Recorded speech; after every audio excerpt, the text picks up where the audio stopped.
Esto es una producción de Mindalia Televisión y Mindalia Radio, audiovisuales sin ánimo de lucro de Mindalia.com, para aportar conocimiento y crear conciencia. Mindalia.com, la primera red social de ayuda altruista a través del pensamiento.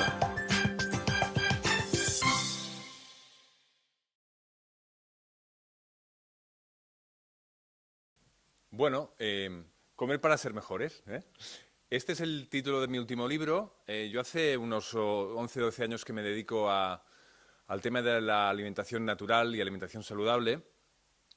Y lo hago porque hace, pues eso, 13, 14 años yo tenía un buen trabajo, un buen sueldo, no tenía hijas, por lo tanto tenía tiempo.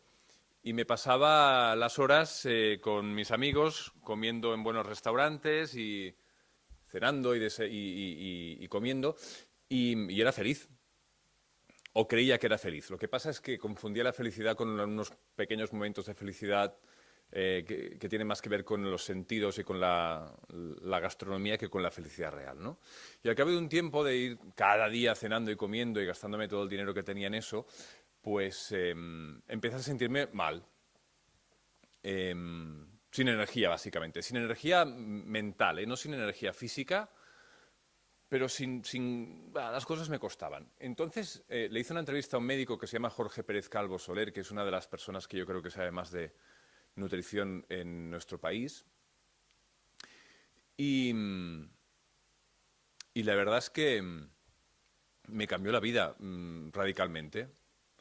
En ese momento mi mujer estaba embarazada de la primera hija que hemos tenido, que es Laura, que ya tiene 10 años, y cambiamos radicalmente la alimentación. Claro, en la alimentación el problema es que siempre hay que hacer cambios radicales, porque en general comemos tan mal y tenemos unas costumbres alimentarias tan malas que el cambio es radical. Eso es lo que yo pensaba antes. Yo ahora defiendo un cambio mucho más progresivo, mucho menos radical, mucho más fácil, mucho más tranquilo, porque los problemas de salud que tenemos relacionados con la alimentación son tan grandes que cualquier pequeño cambio que hagamos es siempre positivo. Teléfono.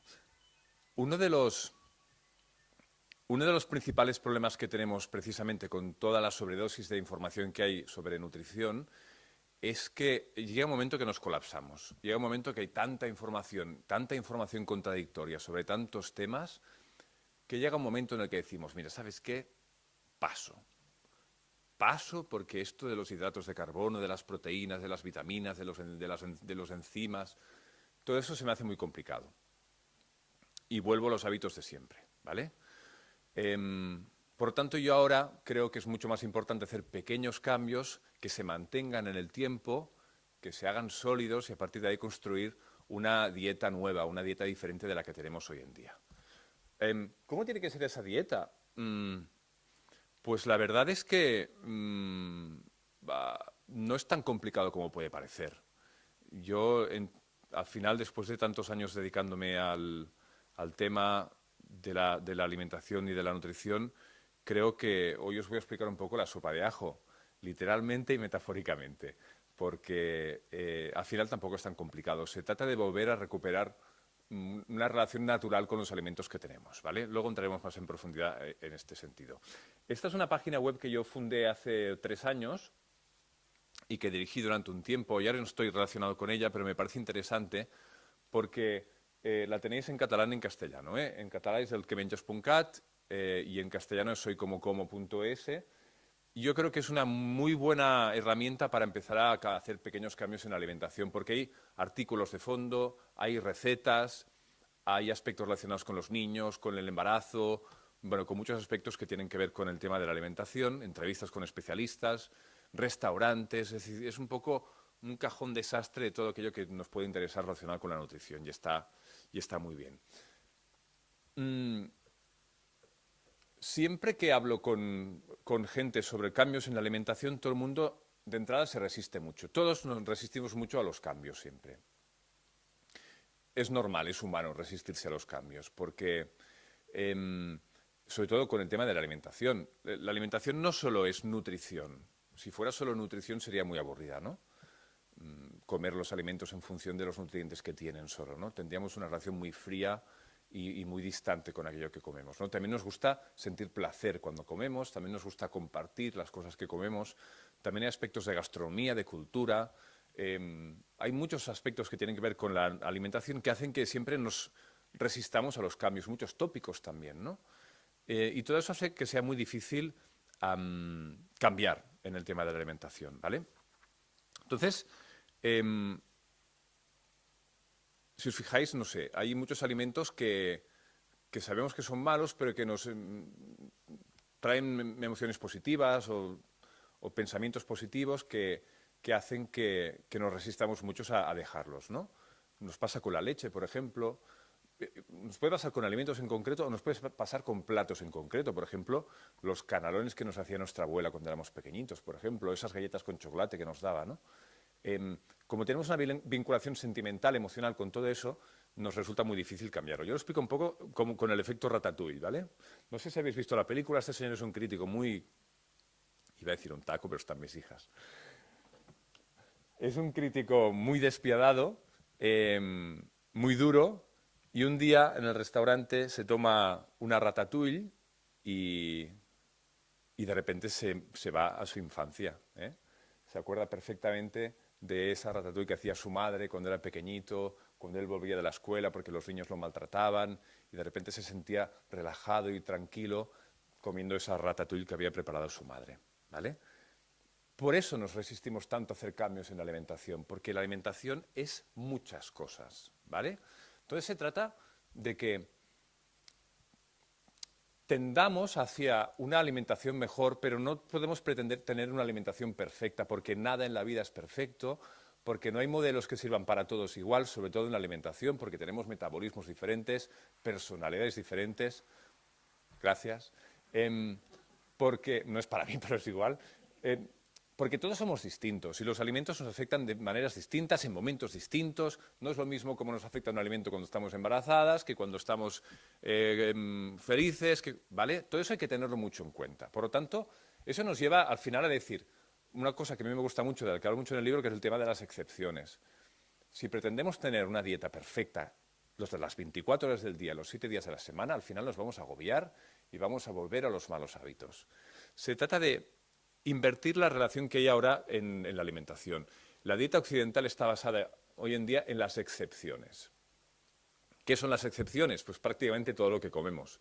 Los alimentos procesados, la bollería industrial, todo lo que lleve azúcar refinado, alimentos precocinados. La mayoría de nosotros o nos alimentamos o nos hemos alimentado así durante mucho tiempo. Un helado, un poco de chocolate. Todas estas cosas que están bien y que nos proporcionan alegría y felicidad, porque son buenas además, son excepciones. Y está bien tener excepciones. Es fundamental tener excepciones, porque si tenemos excepciones significa entonces que tenemos una regla, que tenemos una norma.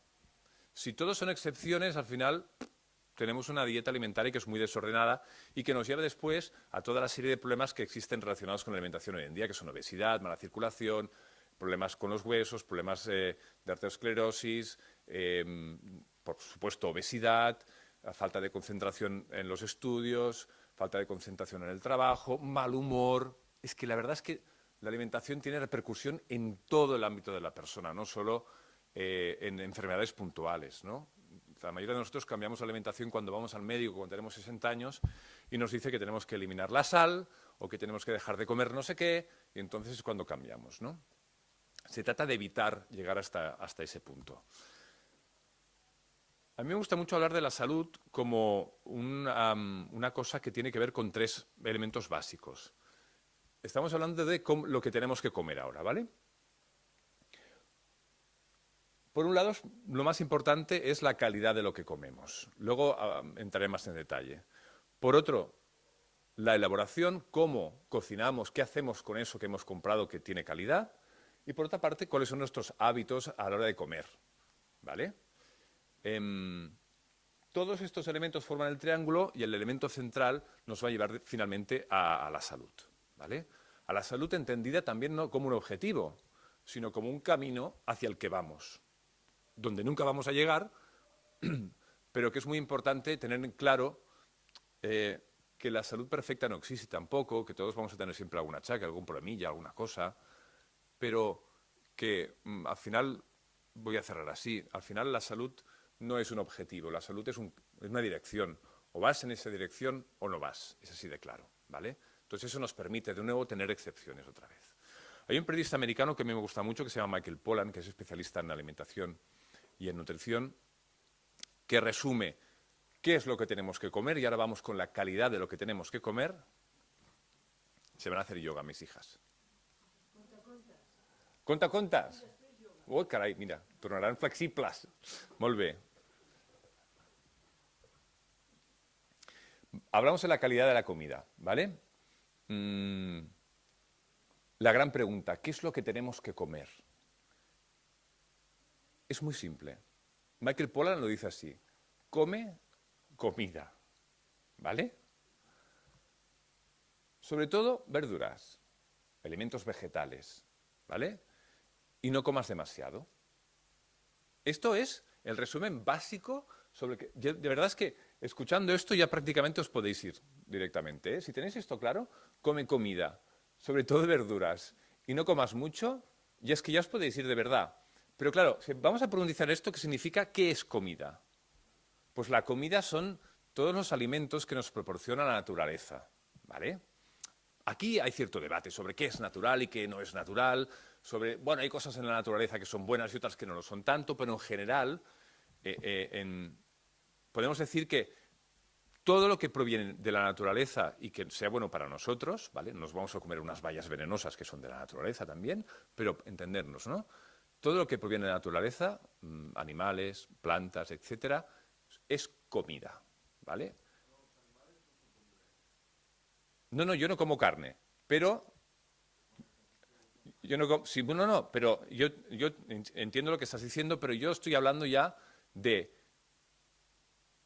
un problema tan enorme relacionado con la alimentación, tan grande, sobre todo con el consumo de carne, no por cuestiones ideológicas, sino por cuestiones de salud, que cualquier cambio es importante. Entonces, si ya nos ponemos yo no como carne nunca, ¿eh? Por razones ideológicas y por razones de salud. Pero puedo llegar a entender y puedo entender que mucha gente siga comiendo carne. Porque me parece un primer paso hacia después reducir, incluso eliminar el consumo de carne. Pero eso es otro debate, ¿no? Por cierto, si me queréis interrumpir podéis hacerlo, ¿vale? No tengo ningún problema. Alimentos que nos proporciona la naturaleza. Esto sí. ¿Qué es lo que no es comida? Esto es comida, ¿vale? Se entiende muy fácil, yo creo, ¿no? Es lo que hemos comido durante 150.000 años como especie, 170.000 años como especie, ¿vale? Luego de repente llegó la revolución industrial, en el siglo XIX empezamos a comer alimentos más industrializados, en el siglo XX nuestra dieta cambió radicalmente y dejó de ser natural y pasó a convertirse en una dieta basada en productos que elaboraba la gran industria, y todo eso nos ha cambiado mucho el metabolismo, nos ha cambiado mucho la alimentación. Y esto es todo lo que no es comida, todo lo que encontramos empaquetado, todo lo que predica sus propiedades, todo lo que tiene omega 3 añadida, esto es light, esto es bueno para el colesterol, todas estas cosas no son alimentos.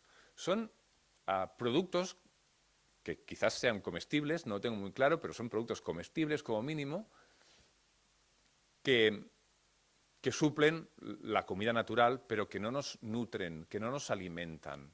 Porque un alimento no solo es los nutrientes que contiene, es muchas otras cosas más, ¿vale? Entonces, ¿cómo deberían ser los alimentos que comemos? Esto es importante. Para empezar, integrales.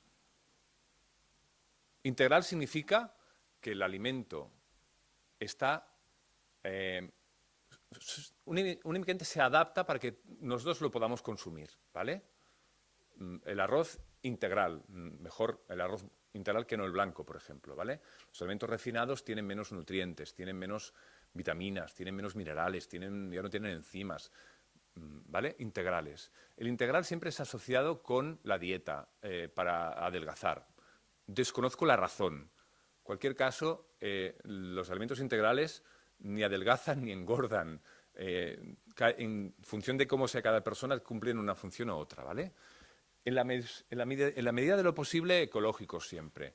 ¿Por qué? Porque nos ahorramos alimentos que tienen productos químicos de síntesis, pesticidas, agrotóxicos, pesticidas, plaguicidas, insecticidas, todas estas cidas horrorosas que alteran nuestro metabolismo.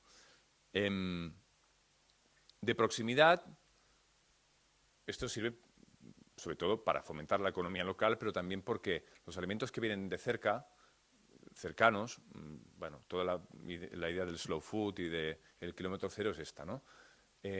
Se recogen en el momento óptimo de maduración, sobre todo las verduras, y entonces contienen mucho más nutrientes, ¿no? Una manzana que viene de Chile no tiene nada, aunque sea ecológica, no tiene nada que ver con una manzana que la ha recogido el payés que está a 20 kilómetros de donde vivimos nosotros, ¿vale?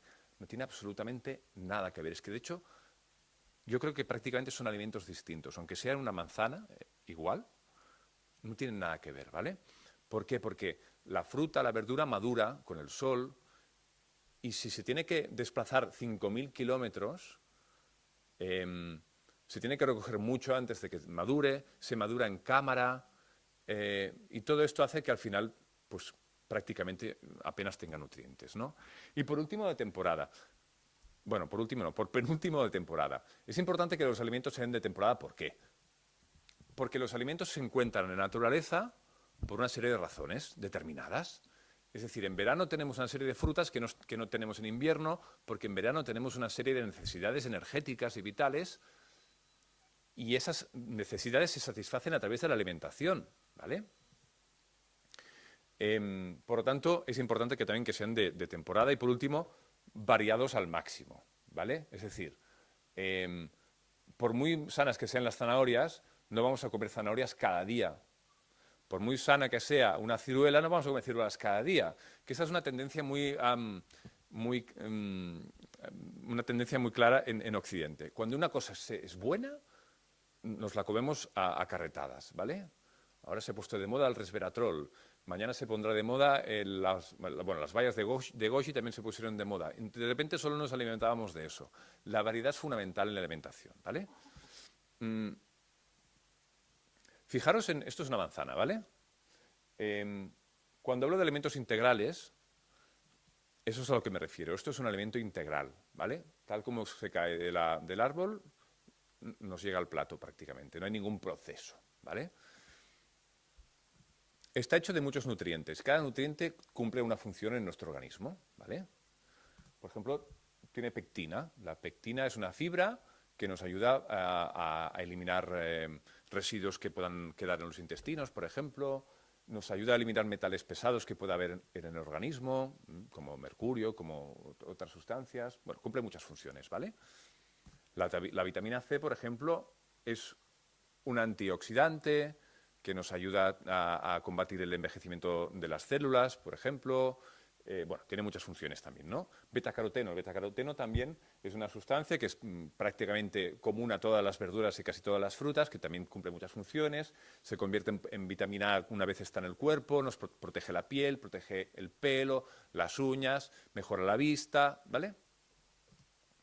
La quercetina también tiene muchas otras funciones, ¿vale? Estos son 4 ingredientes que puede tener una manzana. Cada uno de ellos tiene una función específica en nuestro organismo, ¿vale? Pero esto es todo lo que tiene una manzana. Bueno, todo hasta que me cansé y hasta que ya no me cabían más ingredientes dentro de una manzana, ¿vale? Esto es imposible reproducirlo en un laboratorio. Por mucho que avance la tecnología, nunca vamos a conseguir el equilibrio perfecto que nos proporciona la naturaleza en un alimento. Nunca. Aunque nos tomemos una pastilla que contenga exactamente los mismos nutrientes, en las mismas proporciones, no se va a generar el mismo efecto en nuestro organismo. Los científicos todavía no saben por qué esto es así, pero es así. ¿Vale? Si nos tomamos una pastilla, con todo esto, al final desaparece la manzana y nos quedamos con un producto químico que no cumple con las mismas funciones. Por eso es tan importante que los alimentos sean integrales. Los científicos saben que los alimentos integrales es más importante el todo que la suma de las partes en los alimentos integrales, ¿vale? Es decir, lo que estaba explicando ahora, que por mucho que reproduzcamos en un laboratorio cada uno de los nutrientes que tiene un alimento, al final hay cosas que se nos escapan, hay cosas que no sabemos reproducir. Fijaos, siglo XXI, hemos ido a la Luna no sé cuántas veces, somos capaces de erradicar enfermedades. Hay muchas cosas que sabemos hacer, pero hay una cosa tan sencilla que no sabemos hacer, que es, por ejemplo, reproducir la leche materna. No sabemos, porque hay cosas que no vemos, porque hay cosas que se nos escapan, porque la ciencia tiene limitaciones. Está muy bien y es una herramienta muy útil, y yo la uso mucho, la parte que entiendo y la que no también, y la uso mucho, pero la ciencia tiene sus limitaciones, ¿vale? No sabemos reproducir la leche materna, porque hay cosas que no sabemos reproducir en un laboratorio y porque hay cosas que no sabemos ni siquiera que están en la leche materna, ¿no? Pues pasa con prácticamente todos los alimentos. Luego, lo que decíamos de los alimentos ecológicos, ese es el sello de alimento ecológico de la Unión Europea, es importante que lo tengáis claro. ¿Y por qué es importante que los tomemos? Pues por lo que decía antes, ¿no? Porque no contienen químicos de síntesis, porque respetan la salud de la gente que los planta, eso es importante también, ¿eh? Respetan el medio ambiente, son sostenibles, contribuyen a la biodiversidad, que es una cosa que parece que no sea importante, pero es clave. La naturaleza, sabéis que funciona en armonía, en equilibrio, y cuando se quita una pieza, solo, aunque sea muy pequeñita, aunque sea una abeja, el sistema se desequilibra totalmente, ¿vale? Entonces, la producción de alimentos ecológicos, la bien hecha, por cierto, porque ahí también existe la mal hecha, la bien hecha lo que hace es mantener el equilibrio del medio ambiente y la biodiversidad. La mayoría de estudios nos dicen que, recogidos en su momento óptimo de maduración, los alimentos ecológicos tienen más nutrientes que los alimentos que no lo son, a pesar de que hay controversia al respecto, pero por lo general suelen tener algunos nutrientes más. No es una cosa que sea definitiva, tampoco es muy importante, porque los nutrientes que contiene un alimento dependen de muchos factores, ¿no? Pero en principio, en general, hay estudios, no sé, y la doctora Dolores Raigón, por ejemplo, en Valencia, lleva muchos años haciendo investigaciones sobre alimentos ecológicos y siempre llega a la conclusión de que el tomate ecológico tiene más nutrientes que el convencional, que la manzana ecológica tiene más nutrientes que el convencional, que la zanahoria, que la carne, ¿vale? Todos estos alimentos tienen más nutrientes que los alimentos convencionales, ¿vale? Y por último, porque no agotan el suelo. Nuestra manera, la agricultura extensiva que hoy en día, la industrializada, lo que hace sencillamente es llegar, bueno, lo que hemos hecho toda la vida como seres humanos, ¿no? Plantar cosas en el suelo, agotarlo totalmente de nutrientes y dejarlo muerto y estéril y ir a plantar a otro sitio, o, como está la tierra muerta y estéril, tener que poner fertilizantes químicos que no son buenos para nuestro cuerpo, ¿vale? Por eso, cuando comemos un alimento ecológico, estamos hablando de un concepto de salud mucho más global. No solo hablamos de cómo afecta a nuestro cuerpo, sino que hablamos también de cómo afecta el entorno en un alimento ecológico. Y eso es fundamental, porque nuestra salud no es solo nuestra salud. Nuestra salud es la salud nuestra, la de nuestro entorno, la del planeta, del aire que respiramos, del agua que bebemos, del gasto energético que hacemos para producir un alimento. Todo eso tiene repercusiones no indirectas, directas en nuestra salud. Por lo tanto, es muy importante tener claros esos conceptos, ¿vale? Hablamos, por lo tanto, recordemos, ecológicos, proximidad, temporada y variedad. Lo que hablábamos de la temporada y la variedad, vamos a ver un momento otra vez a la manzana, porque lo que decía, ¿no?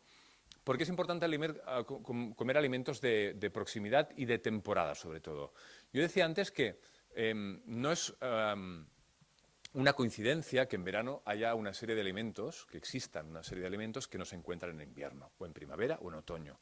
Cada alimento tiene su temporalidad, su estacionalidad, porque cada alimento nos proporciona los nutrientes que necesitamos en cada momento del año. Sabemos ahora que, bueno, una cosa que los animales saben solas, pero nosotros la ciencia nos lo ha explicado, ¿no? Que tenemos necesidades energéticas distintas en cada momento del año. De hecho, no comemos lo mismo en verano que en invierno, por poner ejemplos muy radicales, ¿no? ¿A alguien le apetece tomarse, no sé, un potaje de garbanzos caliente en pleno mes de agosto? Es que no ve de gusto, ¿no? Y un gazpacho el 2 de febrero, nos lo tomamos, pero... O un helado el 2 de febrero, ¿no? No tiene mucho sentido. Fijaos que los alimentos que existen en verano, la mayoría son alimentos que lo que hacen es enfriar nuestro cuerpo. Porque necesitamos enfriar nuestro cuerpo. Fijaos que en sitios donde las temperaturas son mucho más bajas, no existen alimentos para enfriar el cuerpo, ¿vale? Si vamos hacia el norte, pues prácticamente no hay fruta, prácticamente las verduras que hay son más de raíz, son más verduras de otro tipo que nos calientan, no que nos enfrían. En cambio, en el trópico, que están permanentemente a 30 grados o a 25 o a 30 de media, hay fruta todo el año, no existe temporada de fruta. ¿Vale? Hay fruta todo el año porque tenemos necesidades energéticas determinadas para enfriar nuestro cuerpo. Además, otra cosa, recordad que Michael Pollan hablaba de comer muchos alimentos vegetales, ¿no? Los alimentos vegetales tienen una cosa que no tienen prácticamente ningún otro alimento, ¿vale? Que es que son como pequeños botiquines naturales. Las frutas y las verduras desarrollan una serie de sustancias que se llaman fitoquímicos. Hemos descubierto más de unos 3.000, pero hay muchos más. Yo solo sé el nombre de 2.984. Pero esas sustancias fitoquímicas las desarrollan para protegerse de las agresiones del entorno, de las agresiones de hongos, de bacterias, de virus, para protegerse de esas amenazas. Todo eso nosotros, cuando nos lo comemos, nos protege también de esas mismas amenazas que tiene esa fruta o esa verdura en el lugar donde está, ¿vale? Y también sirve para la contaminación, precisamente. Curiosamente, las frutas y las verduras también desarrollan sustancias que las protegen en alguna medida de la contaminación ambiental que hay. Por eso tiene mucho sentido comer alimentos de temporada, pero sobre todo de proximidad, porque las amenazas de virus, bacterias, hongos y tal, que tiene una fruta que está a 10 kilómetros de nosotros, son las mismas que tenemos nosotros, ¿vale? Y es una cosa muy curiosa que a mí me gusta mucho destacar porque me parece preciosa que las cosas funcionen de una forma tan inteligente, ¿no? Que estén diseñadas de una forma tan armoniosa y tan inteligente sin apenas darnos cuenta, ¿no? Alimentos que... A mí no me gusta hablar demasiado de alimentos prohibidos o que no se deberían comer en términos generales. Y luego yo no me los como, pero bueno. El azúcar es el alimento con el que soy, bueno, alimento, por llamarlo de alguna manera, es la sustancia con la que soy más radical. Cuando digo soy más radical, lo personalizo, pero hay ya muchos estudios que dicen que el azúcar blanco refinado es un veneno. Claro, hasta hace unos años, los que hablaban mal del azúcar refinado formaban parte de un sector que bueno, era muy criticado porque eran 4 hippies, que no sé qué, que el azúcar y tal, ¿no? Bueno, ahora ya hay estudios, hace 2 años se publicó un estudio de la revista Nature, ¿vale? No es un panfleto hecho, perdóname, por 4 hippies que lo publican como pueden, sino que es un estudio científico y una revista científica seria que publica cosas con las que mucha gente no está de acuerdo, pero cosas con las que sí estamos de acuerdo. El azúcar, por ejemplo, lo titulaban en ese estudio de veneno, de droga, ¿vale? Porque contiene muchas sustancias, bueno, de hecho contiene muy pocas sustancias porque solo es azúcar, solo es glucosa prácticamente, es un disacárido, que tiene muchos efectos nocivos sobre nuestra salud, ¿vale? Desmineraliza el azúcar refinado, por ejemplo, si tenéis problemas de huesos, azúcar refinado fuera, ¿vale? Nos desmineraliza, nos desvitaliza, nos quita energía, curiosamente. El azúcar, como se convierte en energía de una manera tan rápida, produce picos de insulina en nuestro cuerpo, ¿vale? Imaginaros que es como ir conduciendo un coche con una gasolina que te lleva el motor a 8.000 revoluciones de golpe y vas a 200 y luego de repente se agota la gasolina y el coche se para y tú quieres seguir yendo a 200, ¿no? Entonces puedes poner la misma gasolina, el coche va otra vez a 9.000 revoluciones, vuelves a ir a 200 y así. ¿Qué pasa con ese motor al final? No están mis hijas, ¿no? Que se jode el motor. Se acaba jodiendo. No podemos tener un motor siempre a 9.000, a 0, a 9.000 y a 0. Necesitamos que las revoluciones sean constantes. Los azúcares simples nos llevan a tener esas revoluciones así al máximo, ¿no? Ir bajando y subiendo. Eso en términos de médicos son los picos de insulina, ¿vale? Eso hay que evitarlo. Luego hay otra razón muy poderosa para evitar el azúcar refinado. El azúcar refinado no existe en la naturaleza, no está, ¿vale? El otro día estoy viendo un vídeo muy interesante donde criticaban la paleodieta no me enteré en eso, pero explicaban que la única cosa parecida al azúcar refinado que se encuentra en la naturaleza es el azúcar de la caña de azúcar, ¿no? Son aquellas cañas. Se parece bastante químicamente al azúcar blanco, lo que pasa que además de calorías y además de glucosa, tiene minerales, tiene vitaminas, tiene enzimas, tiene fibra. Todo eso hace que el efecto de las revoluciones se ralentice mucho más, ¿no? Cuando un alimento tiene muchos nutrientes, todo eso hace que se procesen de una forma más lenta, ¿vale? A veces eso es malo, pero a veces es bueno. En el tema del azúcar es bueno, por ejemplo, ¿vale? Pues para comer la misma cantidad de azúcar que nos tomamos cuando nos tomamos una lata de Coca-Cola de 33 centilitros, por ejemplo, una persona de hace, no sé, 10.000 o 15.000 años, para tomar la misma cantidad de azúcar tenía que tomar unos 8 metros de caña de azúcar, más o menos, ¿vale? No, 8 metros no me he pasado. Unos 2 metros de caña de azúcar, ¿vale? Claro, eso no se lo come nadie en una sentada, ¿os imagináis? Bueno, voy a comerme 2 metros de caña de azúcar, al final acabas agobiado, ¿no?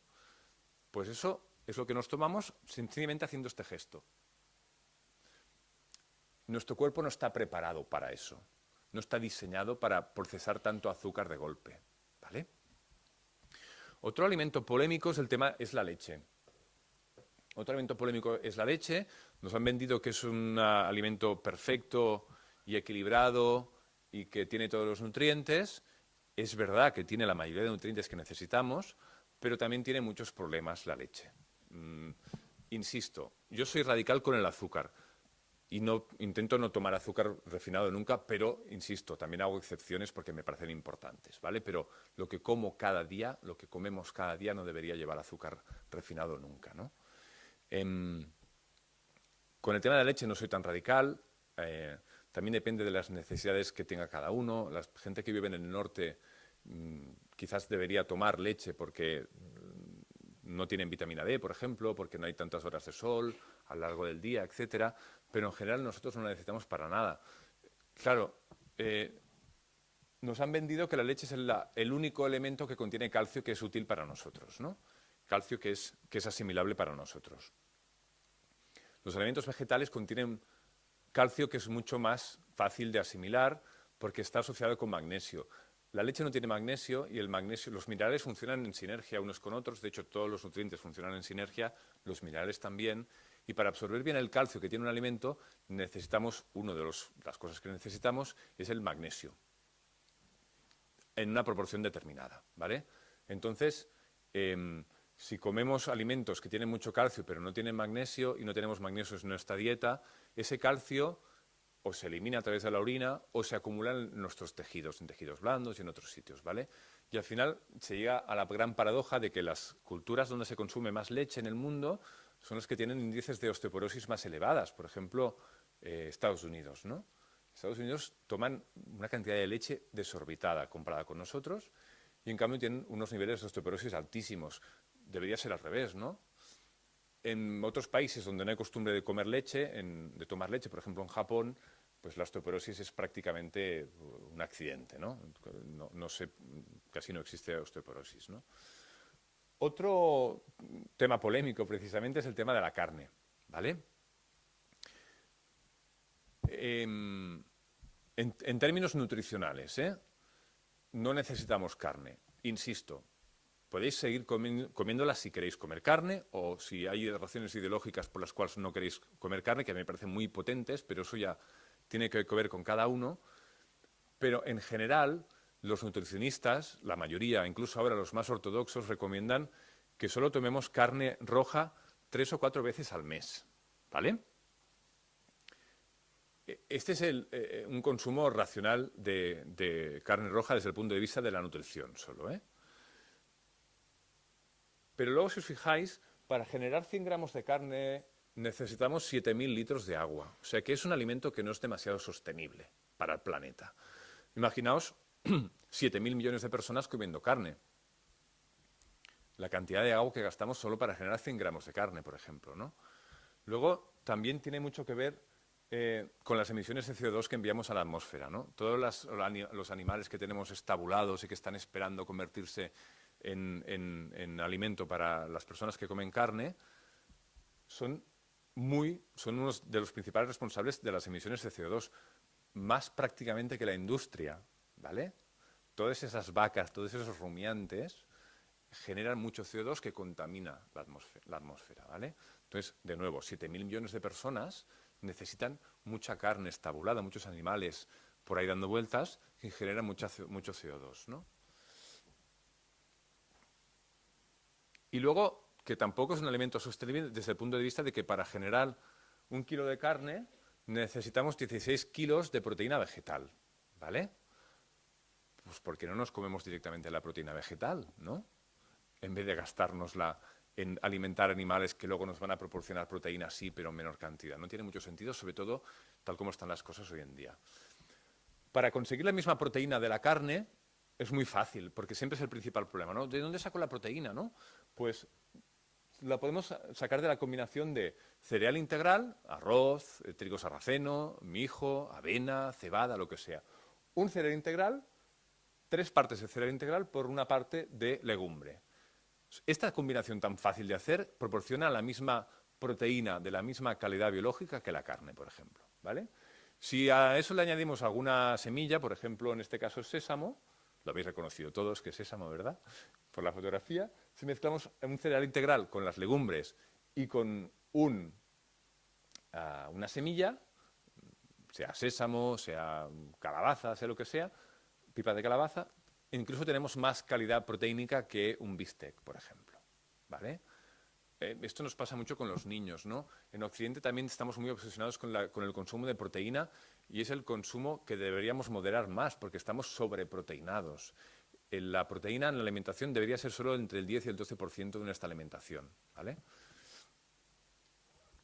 Así que recordemos otra vez el tema de calidad, elaboración y hábitos. El tema de los hábitos también es muy importante. Es importante mantener regularidad con los horarios. No podemos un día comer a las 2, un día comer a las 12, un día comer a las 3, un día comer a las 5. Dentro de un abanico razonable, es decir, no hace falta comer cada día a la 1:33, pero sí que es importante para nuestra digestión y para nuestro metabolismo tener horarios regulares de comida. Luego entramos en si hay que comer 5 veces al día o 3. Bueno, esto depende de las necesidades de cada uno. Si uno tiene un trabajo que no le permite comer 5 veces al día, pues que no se rompa los cuernos con ese tema. Pero es más importante intentar comer siempre a la misma hora, ¿vale? Esto ayuda mucho a metabolizar, a digerir mejor los alimentos. Con el tema de los niños, aquí hablo del ejemplo. Muchos padres me preguntan a menudo, ¿qué hago para que mis hijos coman verduras? Que no quieren comer verduras. Digo, bueno, pues comerlas tú para empezar, ¿no? Si tú no te comes verduras, tus hijos no van a comer verduras en su vida, ¿vale? A no ser que sean muy rebeldes y a las horas... Entonces lo que van a hacer es comer todo lo que tú no comes, pero en principio no funciona así, ¿no? También es muy importante, perdonad, también es importante qué hacemos cuando comemos. Mirar la tele no es una buena idea, por ejemplo, cuando estamos comiendo. Estar tensos cuando comemos, pelearse cuando estamos comiendo no es una buena idea. Lo mejor es generar un hábito positivo alrededor de la comida, que se ritualice la comida. En familia, que haya por lo menos una comida al día que se produzca, que se haga en familia, por lo menos. Ya sé que los horarios son muy complicados y que tenemos todos vidas muy estresantes. Pero, bueno, tenemos la vida estresante que hemos escogido para nosotros. Podemos también ralentizarla un poco y desayunar, o comer, o cenar con toda la familia. ¿Por qué es importante esto? No es por una cuestión metafísica, sino porque nuestro cuerpo cuando digiere activa el sistema parasimpático, ¿vale? Y cuando está mirando la tele, leyendo, trabajando, activa el sistema parasimpático. Cada uno de estos sistemas lo único que hace es, pues, el parasimpático hace que el cuerpo sepa que tiene que empezar a activar una serie de sustancias para hacer la digestión bien, ¿vale? Si miramos la tele cuando estamos comiendo, no estamos digiriendo bien.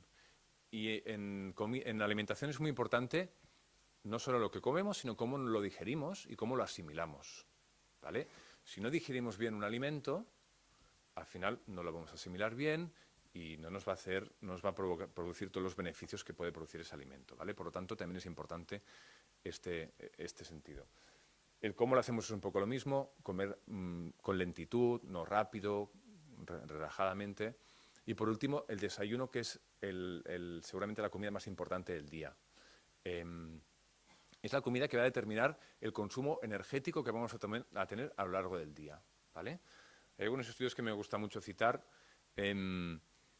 Los niños y niñas que no desayunan en casa, que se toman o no desayunan, o se toman una galleta, un vaso de leche, alguna cosa de estas, esto no es ningún desayuno, de media académica tienen un 5,63. Esto es un estudio que se hizo en el Estado español hace algunos años, ¿vale?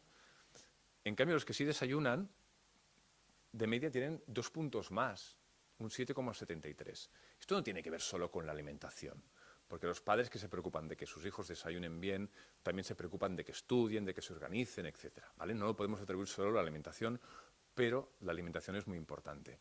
Si nuestros hijos desayunan, o nosotros cuando trabajamos desayunamos azúcares simples, por ejemplo, o no desayunamos, es mucho más difícil estar concentrados, estar atentos, trabajar bien, trabajar felices. Todo eso tiene consecuencias sobre nuestro trabajo, pues imaginaos en los niños y en las niñas, ¿no? Es muy difícil, además, cuando eres pequeñito, estar atento 5 horas seguidas en la clase si no tienes energía que te dure, ¿no? Por lo tanto, hay que tomar desayunos basados en hidratos de carbono complejos, es decir, alimentos integrales, otra vez. Pan blanco es peor o menos mejor que el pan integral, porque el pan integral, una de las cosas que hace es que la energía que tiene se vaya liberando de forma progresiva en nuestro cuerpo y siempre tengamos reservas de energía, ¿vale? Y volvemos, por último, a la elaboración. Es importante volver a la cocina otra vez, por muchas razones. Una, para volver a tener una relación natural con nuestra alimentación, porque tenemos que ir a comprar, vamos a ver los productos, los vamos a oler, los vamos a tocar, vamos a hablar con la persona que nos los vende, nos va a explicar una receta. Vamos a llegar a casa, los vamos a cocinar con amor, con tranquilidad, o no siempre es así, y vamos conociendo el proceso que hay detrás de cada uno de los alimentos, ¿vale? Pero además es importante porque podemos comprar un alimento, una verdura ecológica y biodinámica y de proximidad y de temporada, que nos ha costado un ojo de la cara, por cierto, en muchos casos, y luego, si la elaboramos mal, si la hervimos durante 20 minutos, pues todos los beneficios que tiene esa verdura nos los hemos cargado directamente, ¿no?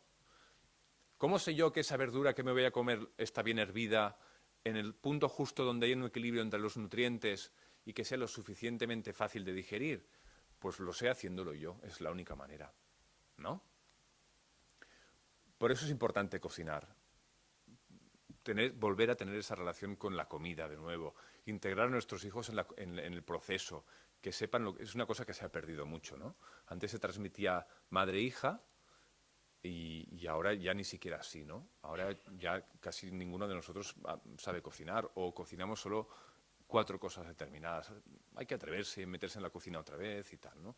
La cocina es un poco como el sexo, ¿no? Que a todos nos gusta practicarlo, pero al final nunca encontramos el momento. Bueno, es igual, estos son temas personales que no hace falta entrar. Y luego otra serie de alimentos que están en las excepciones, pero muy excepcionales, que son todo el tema del fast food, de los refrescos, todas estas cosas. Imaginaros, en este bote de Coca-Cola, en esta botella de Coca-Cola, hay todo ese azúcar que os he explicado antes, aparte de muchas otras sustancias que son malas para el organismo, ¿no? Estos no son alimentos naturales, no hay árboles que nos den hamburguesas, ni frankfurts, ni mostaza con no sé qué. Todos estos alimentos son alimentos procesados que no estamos diseñados para digerirlos bien, ¿vale? Fijaros que para vender todos estos alimentos nos venden siempre emociones. Coca-Cola tiene la patente de la felicidad. Sonríe, la felicidad. En todas las culturas del mundo, todo el mundo sonríe. Tenemos en los anuncios un monje en el Tíbet que bebe Coca-Cola y es feliz. Y tenemos un yogi no sé dónde que bebe Coca-Cola y es feliz. Y un ejecutivo que bebe Coca-Cola y es feliz.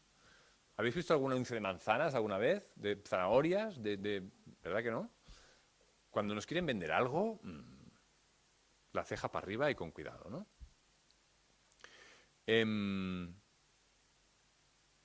Pasa lo mismo con el fast food. Entráis en una McDonald's, en un Burger King, donde sea, y todo nos lo hacen fácil, nos regalan cositas para los niños, nos regalan la última promoción de la última película, unas figuritas, todos son colores, todo es positivo. No hace falta, ¿no? Podemos comer de vez, yo no como nunca estas cosas, pero entiendo que de vez en cuando alguien quiera comerlas, ¿no? Porque son buenas, tienen gusto, están diseñadas para gustar, están diseñadas en laboratorios para que nos gusten más, ¿vale? Pero solo son buenas aquí. Luego, cuando empezamos a digerirlas, provocan efectos muy negativos, tienen ácidos, bueno, tienen grasas saturadas a tope. Bueno, la verdad es que la lista de sustancias negativas que tienen estos alimentos es inagotable, ¿no? Además, en una hamburguesa hay como, no sé, 30 animales distintos. No es una sola ternera que nos proporciona una hamburguesa, ¿no? Es un poco un desastre, ¿no? Y aquí, para acabar, lo que os decía antes, ¿no? Esto es una buena idea para cuando estamos desfalleciendo, cuando nos hemos hecho un propósito bueno para comer bien y de repente digo, ay, es que ahora me iría al McDonald's a comerme un Big Mac, ¿no? Pues te vas al McDonald's a comerte un Big Mac, pero luego vuelve. Pero luego vuelve, ¿vale? No pasa nada. Porque si no, luego nos flagelamos porque nos hemos tomado un Big Mac y todo es un desastre y no valgo nada y soy una mierda y claro, yo es que no puedo y tal. No pasa nada, pero luego hay que volver al camino. La salud no es un objetivo, es una dirección, ¿no? Es un sitio donde hay que llegar, es un camino que tomamos, ¿no? O vamos en esa dirección o no vamos en esa dirección. Y es una cosa muy, muy fácil de ver, ¿no? Cambiamos nuestros hábitos y en vez de estar orientados hacia un sitio, nos orientamos hacia el otro. Y poco a poco vamos haciendo camino. Y así llegaremos a los 70, a los 80, a los 90, es igual, la edad que sea, pero es igual. Pero nos moriremos de viejos, no nos moriremos de enfermos, no nos moriremos de cáncer, no nos moriremos de Alzheimer, de alguna enfermedad degenerativa, nos moriremos como se moría la gente antes, vieja. Es igual, con 70, con 80, pero que los años que vivamos los vivamos bien, porque si no nos convertimos todos en una serie de enfermos crónicos y al final yo creo que perdemos un poco la dignidad como personas humanas, ¿no? Y esto se puede conseguir también, especialmente a través de la alimentación. Y lo dejo aquí, ¿vale? Muchísimas gracias. Espero no haberos pegado demasiado rollo. Yo sé que hay muchos temas que me he dejado en el tintero. Si queréis hacer alguna pregunta concreta y la puedo contestar, pues encantado de la vida.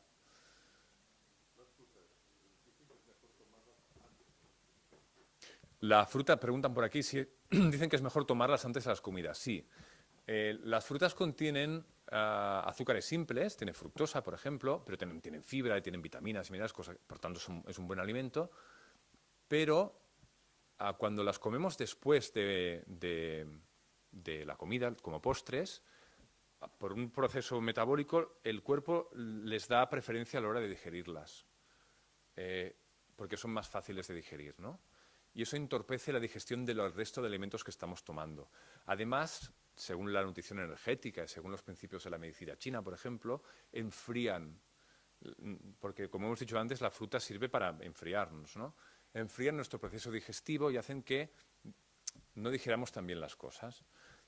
Son matices, ¿eh? Si tenemos una alimentación correcta y tenemos una buena digestión, tampoco pasa nada, porque estamos ya yendo al detalle. Pero si notamos que esto hay que escuchar un poco el cuerpo, ¿no?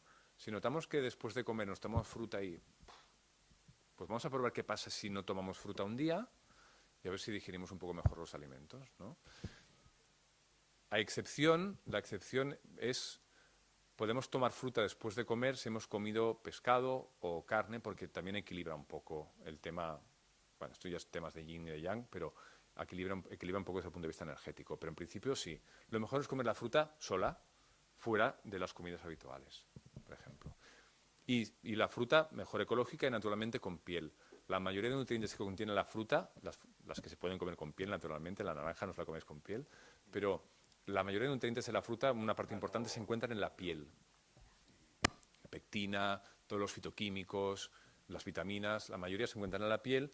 Por eso, si las pelamos porque no son ecológicas, nos perdemos una parte importante de los nutrientes de la fruta. Y en cambio, si las comemos ecológicas, lo único que tenemos que hacer es lavarlas y nos las comemos con piel siempre que sea posible.